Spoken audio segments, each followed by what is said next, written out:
Oi, pessoal, boa noite. Eu vim aqui conversar um pouquinho com vocês sobre a enquete que eu lancei ontem no Instagram, perguntando se vocês percebiam, né, que se os filhos de vocês sabem que vocês são pessoas, com desejos, com vontades, com emoções, ah, enfim, seres humanos reais.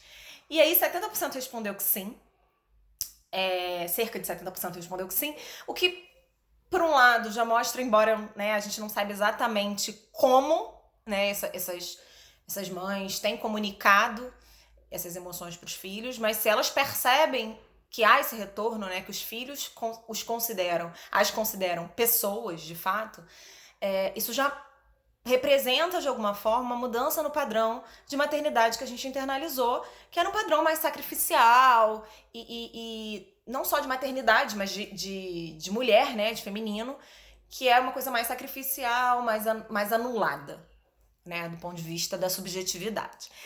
E aí eu vou comentar sobre isso um pouquinho mais no final do vídeo, sobre esse como, né, pra gente refletir sobre esse como a gente está comunicando essa humanidade para os nossos filhos. Mas eu vou começar falando, obviamente, para os 30% que responderam que não, os filhos não sabem. E aí eu devolvo, né, uma segunda pergunta que é: por que seus filhos não sabem que você é uma pessoa, né? Onde reside a dificuldade de comunicação? Tá? Seja verbal, seja uma comunicação. Qual a dificuldade de demonstrar as suas emoções para os seus filhos de uma forma respeitosa, obviamente? Eu posso dizer para os meus filhos que eu estou com raiva de uma forma respeitosa, né? Por exemplo, olha, nessa quarentena isso tem acontecido com muita frequência porque, enfim, há todo um contexto de pouca colaboração, de sobrecarga de tarefas. E aí eu tenho conversado, tem dias que eu não aguento e eu falo: olha, assim não dá, a mamãe não consegue. A mamãe já fez isso, já fez aquilo, pedi a colaboração de vocês se recusaram a colaborar, precisei insistir, a mamãe ficou bem chateada, né? Ou então, a mamãe tá cansada, eu tô com um pouco de sono, hoje eu não vou levar você ali fora um pouquinho pra andar de bicicleta, eu vou deitar, eu vou tomar meu café, agora eu estou comendo, depois eu pego a sua água. Então, tudo isso não é são formas respeitosas da gente comunicar as nossas necessidades, as nossas emoções e colocar limite para os nossos filhos para que eles entendam que há a eles, que são super importantes, mas há outros no mundo. E eles só vão aprender isso, né? A relação primária onde eles vão aprender essa diferença entre eu e o outro, essa necessidade de respeito, né? De negociação das minhas necessidades com a necessidade do outro, dos meus direitos, dos direitos do reconhecimento dos meus direitos, do direito do outro. A relação primária que permite isso é a relação dentro do núcleo familiar, né? E que, majoritariamente, é uma relação com a mãe. Então, por isso eu lancei essa pergunta, porque tem sido uma preocupação minha.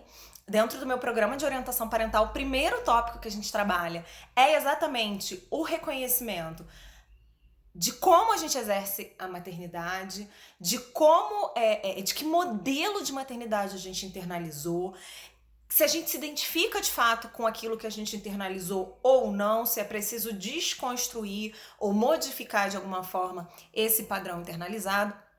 Então, é algo que é extremamente relevante para a gente pensar uma educação respeitosa. Não é só aprender o que é a disciplina positiva, uma série de ferramentas, porque na prática eu vou aplicar uma série de coisas e ou elas não vão funcionar, ou elas vão funcionar, mas de uma forma que ainda fica pesada para mim, né? Porque, ok, eu consigo que meus filhos colaborem, por exemplo, em alguns aspectos da rotina que eles não estão colaborando, mas ainda assim no final do dia eu tô exausta, eu tô cansada, eu não tenho com quem dividir, né? Eu não consigo acolhimento. Não há problema nenhum dos seus filhos lhe darem acolhimento, te darem um abraço, te darem um beijo quando você precisar. Né? O que a gente quer cultivar dentro das famílias é relacionamento.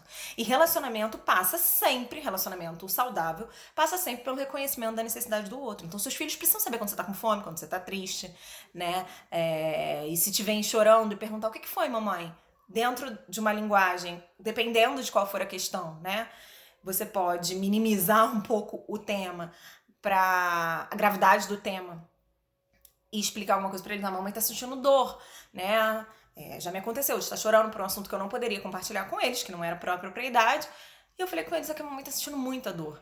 E assim, de fato, eu tava sentindo uma dor psicológica, mas era uma dor. A mamãe tá sentindo muita dor, eu preciso ficar um pouquinho quietinha. E tudo bem. E tudo bem.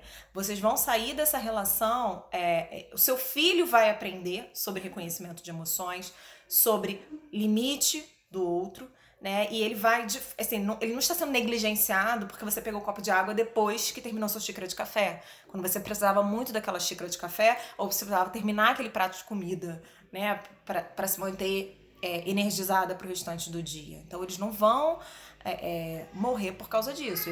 Eles, muito pelo contrário, eles vão começar a aprender que eles são importantes e que você também é importante, tá? Então, se vocês tiverem dúvida do como comunicar, a gente pensa numa live, eu respondo aqui, eu vou abrir a caixinha de perguntas e eu acabei de falar especificamente para esses 30% que apresentam, não conseguem reconhecer que os filhos os percebem de uma forma humanizada.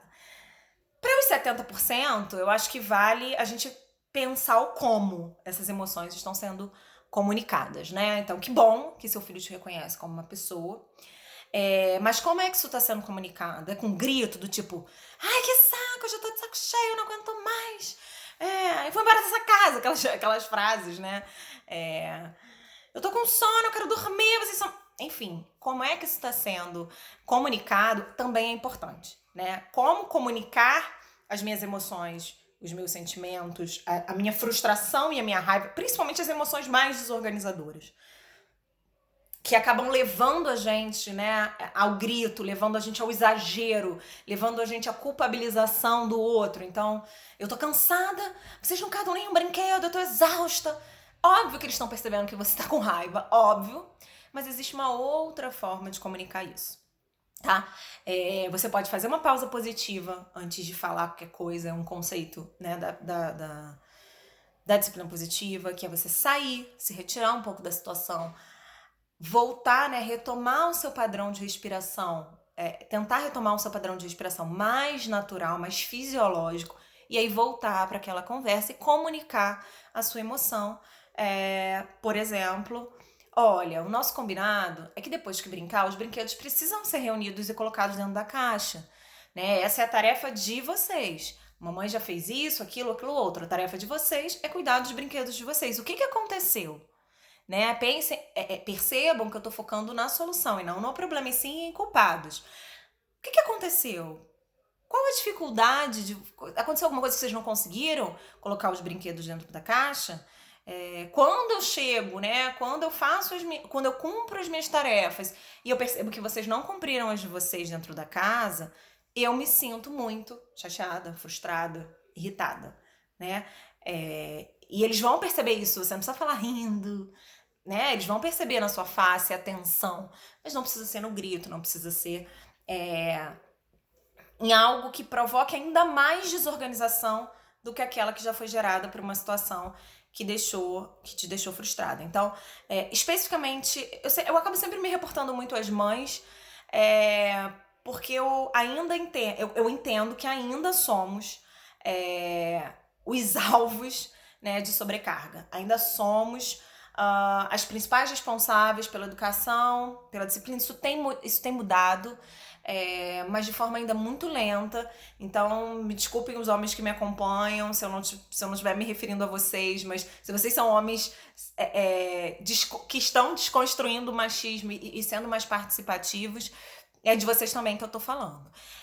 Eu tô falando de pessoas que são responsáveis pelo cuidado com os filhos e que muitas vezes estão sobrecarregadas, frustradas, pensando, meu Deus, o que eu fiz na minha vida? Pra que eu fui ter filho? Né? E que às vezes pequenas mudanças no nosso modelo mental, na nossa forma de se comunicar e no reconhecimento do que de fato é a maternidade, do que de fato pode ser, né, do ponto de vista da saúde mental, a maternidade e a paternidade, já mudam, pequenas mudanças já reverberam de forma muito positiva na dinâmica familiar.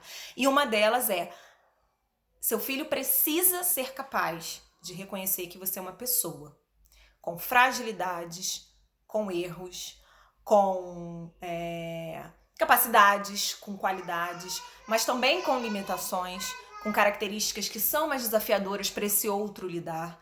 Ele precisa saber disso. Porque é isso que vai dar para ele a base e a consistência para se relacionar com os outros que virão depois de você. Tá bom? Se ficou ainda alguma dúvida, se eu não me fiz clara, deixa aí sua pergunta, comenta, curte, compartilha e marca quem pode se beneficiar de alguma forma com essa mensagem. Beijo grande!